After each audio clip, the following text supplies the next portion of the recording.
Kalamazoo, Michigan. Don Saylor.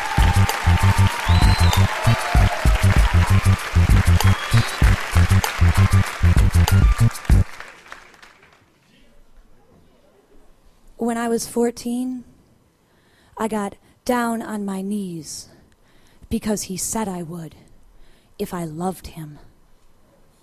And what did I know then when I first betrayed my body?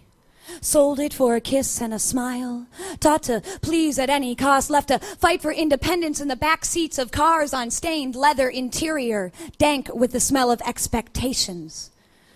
I traded integrity for security and called it love.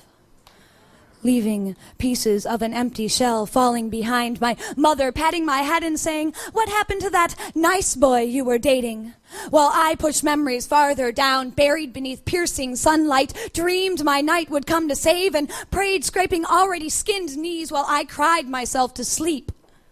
So I bit the apple in confusion, abandoned my innocence beneath the tree of knowledge, and became as bitter as the fruit I couldn't refuse.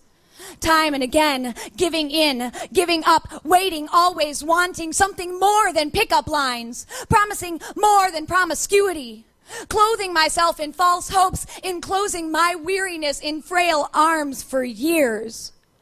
Cars turning into bars with one lamp and piles of discarded clothing, and I heard myself say no over and over, but he didn't hear me, wouldn't listen when he called me a whore, pinned me down, and took the only innocence I had left.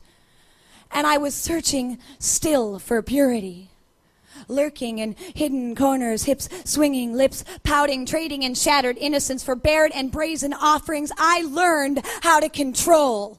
And 3 years of vengeance passed while I was that woman despised, while they begged for plastic perfection found in the temptation inches from their faces. I could feel the longing, the lies when they said, "You're so beautiful." And it wasn't enough.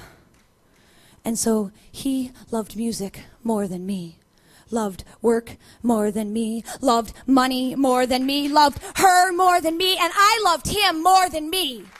And I gave in to where I thought love hid, to the times I thought it was real. We give in to what men want.